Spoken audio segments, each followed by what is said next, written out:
think every leader should be able to tell their story in a way that actually compels others to think they could do anything. And I think the distinction is when you say how great you are, that's bragging. But when you say you can do it too, because I did it and I'll help you, that's inspiring. Many people want to be leaders. Fewer understand what it really means to lead people well. So what separates the two? Welcome to the Lead with Purpose podcast with your host, Merv Jersak. Each week, you'll hear honest conversations with leaders who have been in the trenches and have stories to tell. They'll share their practical wisdom to help cut through the noise and get to the heart of leadership. So let's get started. Hey, thanks for joining me on another episode of the Lead with Purpose podcast. I'm thrilled to welcome Ken, Dr. Smiley, Rochon. In this episode, Ken and I are going to be talking about how optimism becomes strategy, how connection becomes leadership currency, and how your story can build a movement. So, Ken, I know parts or pieces of your story, but I'd love to hear, and I'm sure my audience would as well. Before you were Dr. Smiley, who were you? What is the short version of how Ken Rochon got to this point? Well, I was a music guy. I was a DJ, and I loved music because it brought the world together, and it was the language that everyone could enjoy and smile. So I've always been an advocate of anything that makes people happy, and I do believe that God gives us this life to enjoy, but to help others enjoy it more as well. So I became a networker after that, grabbed a camera and started taking pictures of people that I saw that were just doing great things, and it just took off. And then I started publishing them in books, and it just one thing that led up to another. I'll tell you the thing that I guess I am more than anything, it's a marketer. I love to see how to leverage and how to have content really fly or impact or inspire others. And I think that you said earlier that you're going to stretch me. And I just want to say a leader that stretches together wins together. Oh, absolutely. But there's something that I can't believe we haven't talked about yet. And that is you should never do a podcast with anybody without reading this book. And the reason why is because it's an opportunity for you to give the host or whoever you're talking to more accolades for all the good that they're doing too. My friend, you just stole my thunder. What I didn't tell my audience was that in that progress from DJ to worldwide publisher, you are my publisher. Yes. And look what I have by my desk. Don't leave home without it. Don't leave home without it is right. Yes, that is my book, Lead Smarter, Not Harder. And Dr. Smiley is my publisher. And what a great job you did. Your guys just really came through. Guys and gals. I loved your editor. Yeah, it was a team effort. We have roughly about 10 people. But, this beautiful work is your work. We just made sure it looked as professional as it should. And, we have great designers. We have great formatters. So it makes everything flow so that you get what you are supposed to get, which is a book that people say, wow, let me see. Oh, this looks like a great read. And that's what you want. So I'm tempted when I walk through the airport next time is to put about 5 copies on the Hudson's book stand under the number 1 sign and see if people will buy it. I think it's a good idea. It's got a strong cover. It certainly is it's the message that people need for this day and age. I mean, when you look at AI and you look at all the challenges we're having, it really is about stepping backwards and saying, am I leading smart?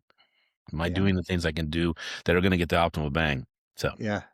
So you gave us a little bit of that timeline of your history from DJ to Dr. Smiley, shall we say. Where along that timeline exactly, or somewhere along there, did the concept of leadership and leadership skills that you felt you need, where did that click in for you? Really my whole life. My dad was an Army officer. He was a strict man. He was all about character. So I think the first thing a leader needs to embrace is how they show up in the world with their character. And I'm speaking specifically of integrity and initiative. Those two are top character builds for a leader. If you have those two things, you have some really strong building blocks. And with that comes the discipline, or with that comes your word being your bond, and with that comes that people can count on you. And I'll just say, Merv, that has been my goal my whole life is if I say something, it's just like, you don't have to wonder anymore. You don't have to worry about it. No, that's exactly how I try to live my life. In fact, in this book, I talk about that a whole lot. Integrity, ethics, the whole thing. That's part of who you are as that leadership expert. Can I do a little surprise for you right now? Yeah, absolutely. So your book has already been on a show, and it was on a show today because a gentleman named Ron Price, he has two books, Play Nice in Your Sandbox at Home and Play Nice in Your Sandbox at Work. And the reason I'm showing this to you is that these two books were on my show because of you. You caused authors to show up at your event and give them publicity for free. And what happened in his show was exactly the reverse. I said, Ron, it's so funny, but if it wasn't for Merv having this amazing book launch in Albuquerque, and we showed your book, we went to Amazon, then we wouldn't know each other, and we were in agreement about that. So you brought so many people together, and I think that's what a leader does too. They don't make it about how they show up or how they need to get what they want. It's that they actually serve others. Well, can I return the compliment? Mine, this sounds like the Mutual Admiration Society here right now.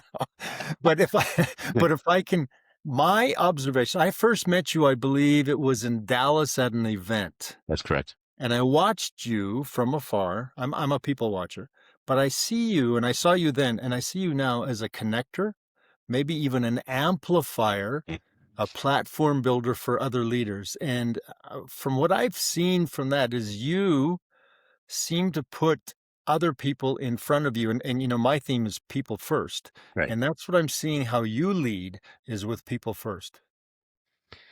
I think God set it up that way. It's funny, but this little card here that you're very aware of, back says, we amplify goodness. And if you really stand behind that, that means that you're bringing others up. You're amplifying the goodness of others. Well, let's jump to that card because I think that's probably the first thing I noticed about you. And by the way, I have it in a couple versions right here. I happen to have my English version, of course. And we just did it in Dallas where we met. So we have the Texas version. Oh, nice. And of course, we have 48 different ones, but I'll give you the last one right here that I have handy. Jamaican one. So for people who are not watching you right now, but listening, the Texas version says, keep smiling, y'all. Well, actually, you should say all y'all, shouldn't you? There was a lot of debate about that. I couldn't believe how much that was because first of all, some people said, y'all keep smiling. And that's what they really wanted me to do. I said, everything's always been keep smiling something like Canadians keep smiling, eh?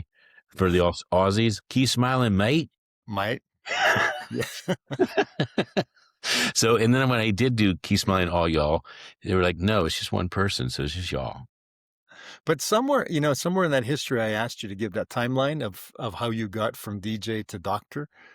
You call yourself Dr. Smiling, and you have this thing called Keep Smiling movement. Let's get into that a little bit and how that sort of walks us into the whole leadership aspect of how we need to show up in the world. This is probably the biggest lesson, and it does come out in the story. And I guess I was feeling so complimentary to you and just making sure that I'm in a gratitude mode almost all my life. And it just helps me feel really alive. But to your point, two bad things had to happen in my life for Dr. Smiley to evolve, become real. And I was a DJ and I was traveling the world and loving life with music.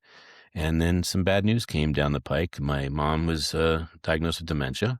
And I had a choice at that point in my life, Merv, that I could be a caregiver. And I say that because my dad was going to do it by himself. And my brother and sister, they're wonderful people, but they had jobs that they couldn't get away from.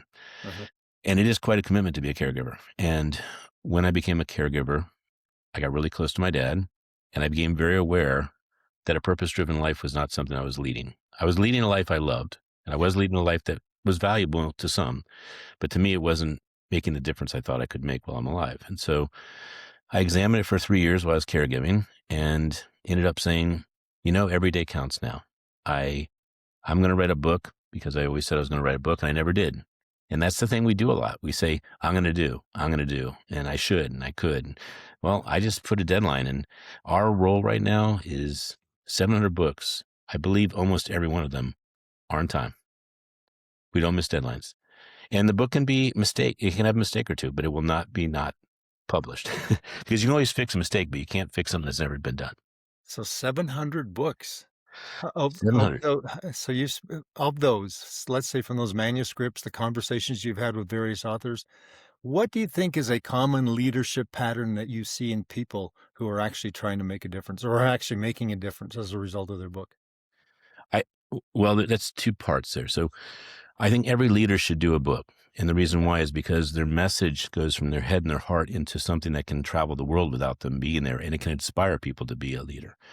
And I think that as a leader, your number one goal is to make other leaders. I think your goal is to have the world better. That means you can't do it all. You need to inspire and help others achieve that level. I think every leader should be comfortable being on stage, and I think every leader should be able to tell their story in a way that actually compels others to think they could do anything. And I think the distinction is when you say how great you are, that's bragging. But when you say you can do it too, because I did it and I'll help you, that's inspiring. Yeah, and the point is that and again, it's people first, right? You're putting Right. the other person first. One of the other things I write about a lot in my book is about emotional intelligence. And I see that coming through that same action Mhm. is your ability to emote, first of all, to sense the emotion of others, but also to display yourself in a way that it's much more accepting to the people you're talking to.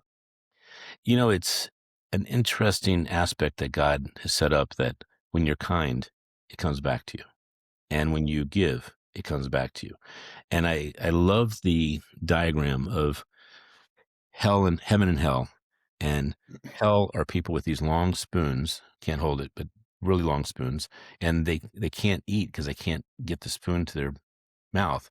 But heaven is that they held the spoon for someone else to eat from. Ah, interesting. Yeah, so it's a big pot, and there's 8 people, and in hell, they're all, like, deprived. They look like they're starving to death, and in heaven, they're all just laughing and feeding each other. Yeah.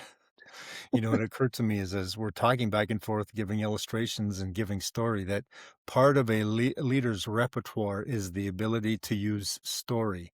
Mm. And I think, not all of my audience are writers. In fact, a lot of them are IT people. And so they put their creativity into other efforts. But given the fact that they're not necessarily authors, but can you help our audience understand how they can still use story inside meetings and emails and town halls, whatever it is to move people?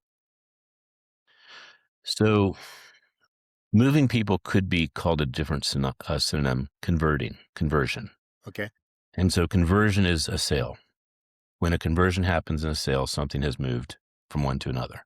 Yeah. And social proof is best illustrated with storytelling. So, for instance, if I talk about you and Tim, and I flew out to meet you guys, and we went Which to you did. yes, and we went to a restaurant, Yeah. and the waitress was so enamored by the book and our energy. She says, "Can I get pictures with you?" Yeah. And you felt like a different person, a new person, a bigger person. And I had my camera, I took pictures, and she was like, I'm gonna be in a campaign that I'm part of the excitement of this book. And she was the first person first person who got a picture with you. And that story edifies how important it is to not just have a book, but what a book can do to make a difference in someone's life. And I stand on the stage every single time, and I always say, Charlie Tremendous Jones quote every single time: "The difference between where you are today and where you'll be in 5 years are the people you meet and the books you read."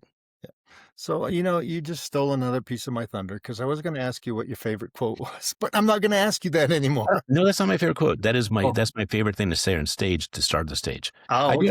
I do have a favorite quote, and I'll say it whenever you want. Okay, we'll do that. But I want to go back to this thing of how I first noticed you, that you are a connector, an Mhm. amplifier. And to me, connecting or networking, to me, I think from a leadership perspective, especially for young leaders who really want to excel in their career, I don't care what the career is, I think networking and connecting is so important. And if you had to give, I'm going to put you on the spot. If you had to give 3 habits to a young manager to start immediately upon ending this podcast to become a better connector, what might those 3 habits be? So whoever you want to be, you want to surround yourself with those people. So you need to connect with them and you need to give them value so they want to be connected to you. Number 2, when you connect people, connect them in the guise of you need nothing, but you want them to get so much value out of that connection. And number 3 is every single time you are meeting people, think about what you're doing for them and not what they can do for you. Ah, I thought you were going to hold up a keep smiling card. That's Well, number 4. obviously that is important. I didn't tell you there was one more part of the Dr. Smiley show because I told you there were 2 things that happened that were bad. So the first thing that happened that was bad was my mom passed. That's right. And the second thing was the pandemic. It hit everybody. But the part of leadership in this, Merv, is that there's always going to be bad things that happen. A leader looks at how to maneuver, how to be flexible, and how to win. And what was the opportunity? So the opportunity with being with my mom was that I got to be closer with my dad. The opportunity of being with my mom was I actually got a purpose-driven life.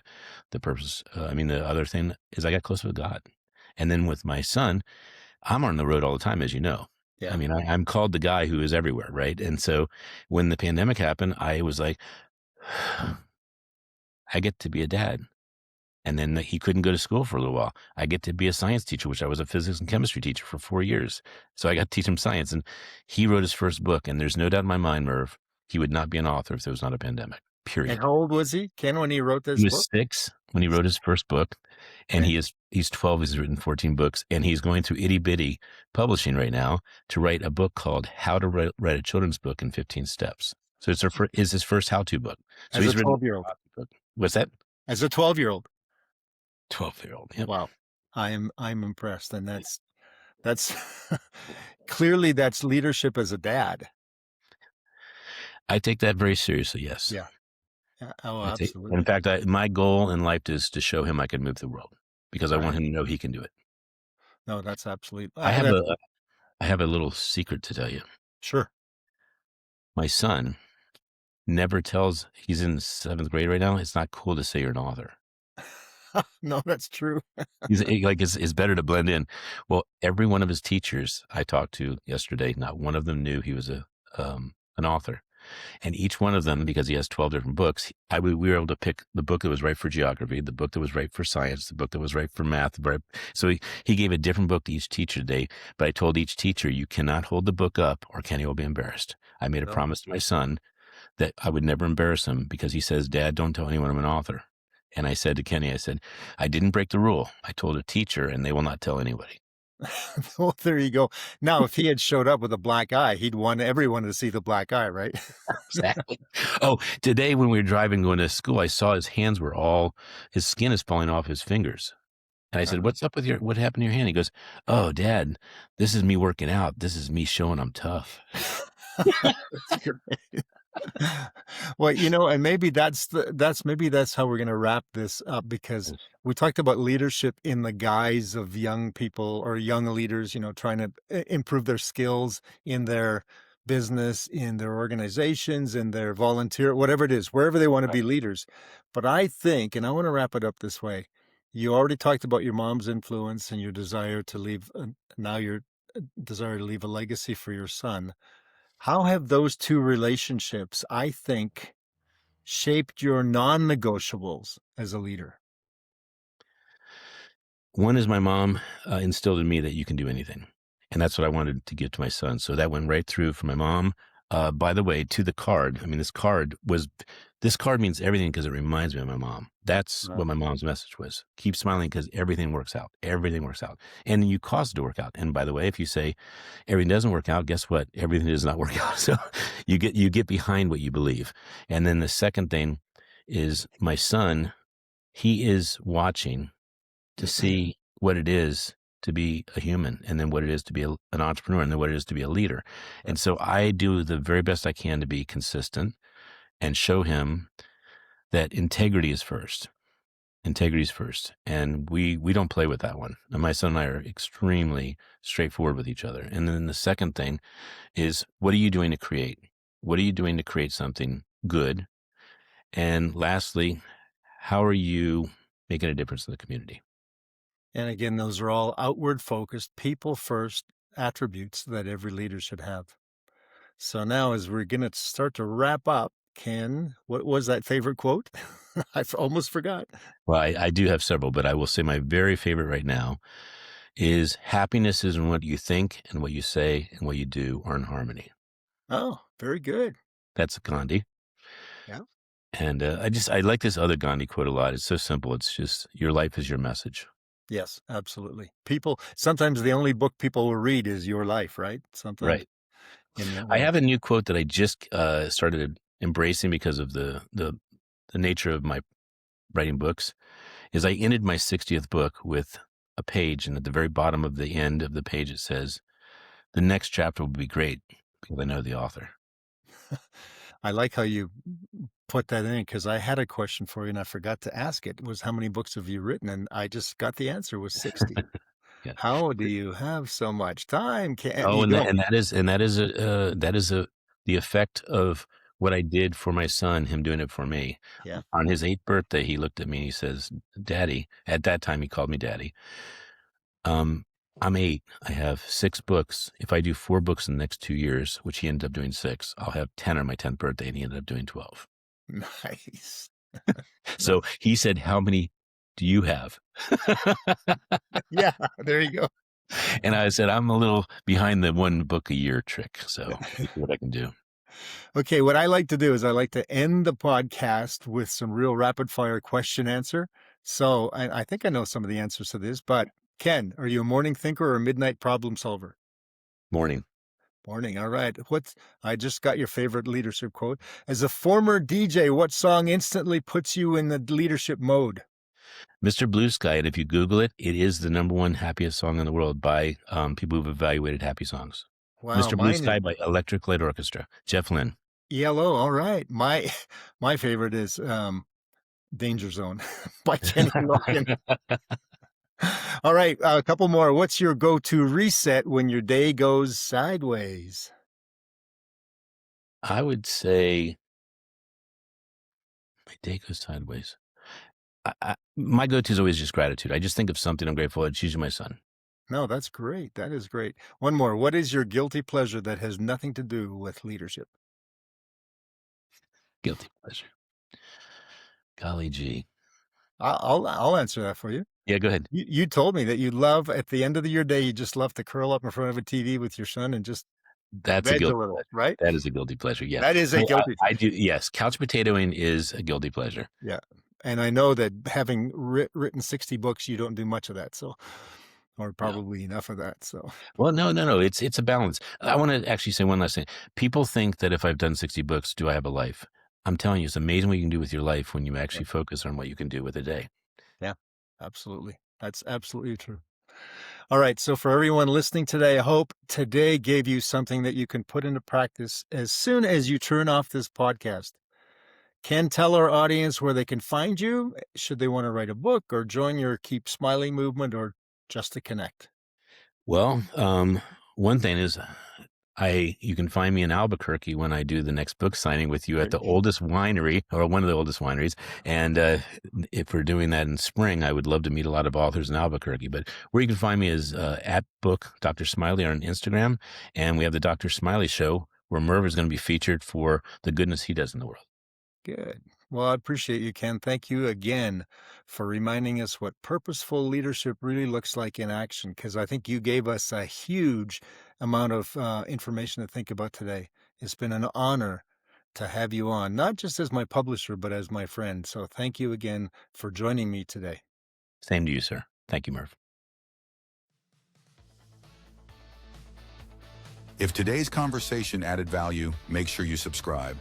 And if this episode resonated, please leave a quick review to help other leaders discover the show.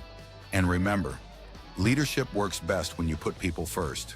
Let's lead with purpose, together.